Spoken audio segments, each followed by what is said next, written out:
Bullshit is dangerous, an even greater enemy of the truth than lying. A liar must care for the truth, if only to deceive. In a world of bullshit, no one knows the truth, and no one cares.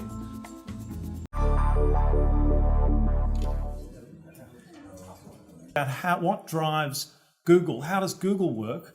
Google is an ecology of public and private goods. It's offering you a private good. It's offering you something which is going to be of use to you privately. You go onto it and it's listening, it's watching, and if it serves up a list of 10 things to click on and you click on the third and a few other people click on the third, guess what happens? Your private good is converted into a public good, and on we go. The way the sort of caricatured way that economists have encouraged people to think is that the world is made up of public goods and public goods are provided by governments and private goods are provided by markets. That's nonsense. I want something that's going to show this idea isn't just a fancy idea, it's a big idea.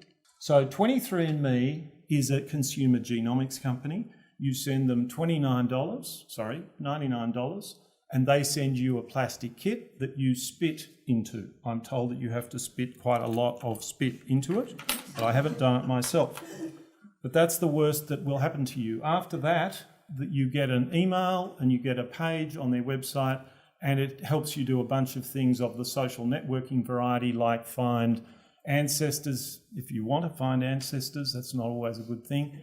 But the big thing is that you can, this is a partial genomic sequencing of your genome, and it will identify it may identify certain susceptibilities. If you know that you're unusually susceptible to bowel cancer, you will choose to get screened more often than the normal amount.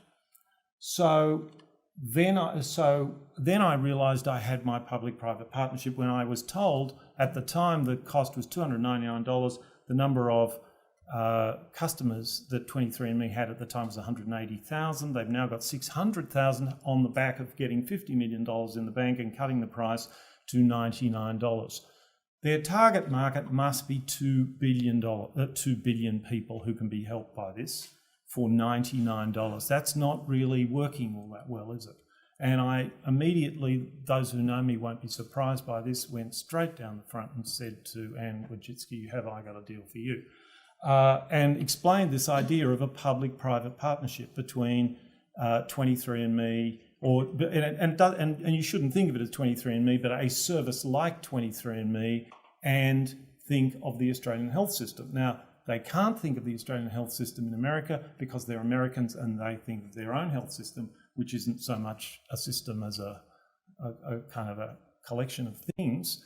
And we have a system which is a collection of things and a central insurer, which is capable of doing population-based activity, centralised insurance funding, and a bunch of other really worthwhile things. So America, interestingly, is kind of at the forefront of a lot of of consumer-based health innovation without any kind of sense of its systemic significance.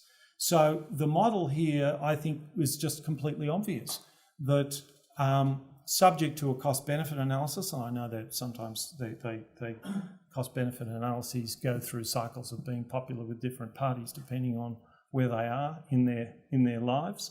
But subject to a cost-benefit analysis, I would assert that I would be very, very surprised if having the genome of an Australian wouldn't be worth $99, in fact a lot more than $99, and it would cost less in bulk to get that genome, and therefore for Medicare to bulk bill it, and for the health system to nudge people into it by simply saying, when you go to the doctor, do you want to take advantage of this free service? And if you don't, that's fine.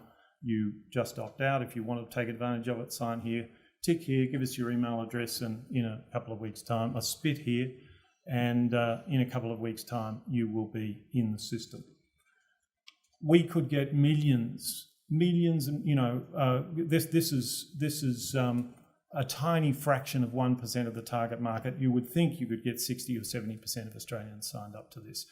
And the value of it as a research asset, the value of it connected up to the unit patient record for diagnostic, for pharmacovigilance would be huge.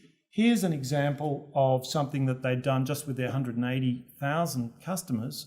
They had replicated 180 genetic associations known in the literature. So what happens is they look at your genome, they get you to fill out quite elaborate surveys about, you know, whether what your mother and father died of, and whether you've got a bad back and all this kind of stuff.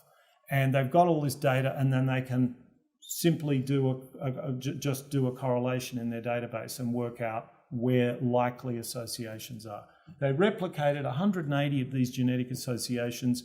It costs about 300,000 or 400,000 to do one of those the normal way. So in a report that's being released on Thursday that I'll talk a little bit more about, I worked out on the back of an envelope that is a productivity improvement of 10,000%. In Australia, one of the things we talk on this show a lot about is the culture wars and all this kind of stuff. Where are you guys with that? What's happening? I think we were in a very good place in the 80s and 90s where we led the world in economic policy, and we had a government. In fact, there was a bipartisan consensus on things like race, gender, and so on, and that broke down as if you were looking to blame the Labor Party, you would blame Paul Keating because he was who was the Prime Minister from 1991 to 1996, and he was very divisive. But he was still part of the bipartisan consensus, which didn't go after culture wars. But then on the change of baton to John Howard as Prime Minister, it's kind of, he famously was very insightful in revving up what seems to have been latent in the Australian psyche, which is that if white Rhodesian farmers were boat people floating off our coast, I'm sure we would have wanted to save them. But if they're brown people from the Middle East or Asia, not so much. And I think what's going on is that people feel the inauthenticity of their politics. Although the trust in the two parties at the most recent election here in June has gone up, arguably. That's because people felt that they were actually fighting for something, but they still feel themselves as they understand how politics has morphed into brand management rather than a fight for ideas. They understand that every party, when it goes into opposition, simply says the same kinds of things against the government when it's trying to tighten the budget and so on, and that if roles were reversed, they would be saying the opposite of what they are saying. That's now so part of politics in Australia and Britain that people feel that it's tremendous inauthenticity. There is another way to represent the people. You might not, since you haven't read my stuff, I'm going to ask you again, what's the other way to take subsets of the community... This is so good. I'm enjoying this. Subsets of the community who will be representative of the community, and we do it right now. We did it in ancient Athens, and we do it right now in Britain. Look at the discomfort in Right, Francis' this face. really reminds me of... But I used to be a teacher, so this is what I did to kids when they didn't do their homework. Exactly. This is karma. I'm making it a feature, not a bug. One of you have done your homework. You haven't. That's good. Nicholas, that's good. There's nothing wrong with that. We've got to have you back. By the way, you're wearing your belt a little high. Yeah, I'm getting absolutely owned This is here. by far, in the way, the best episode of Trigonometry we will ever release.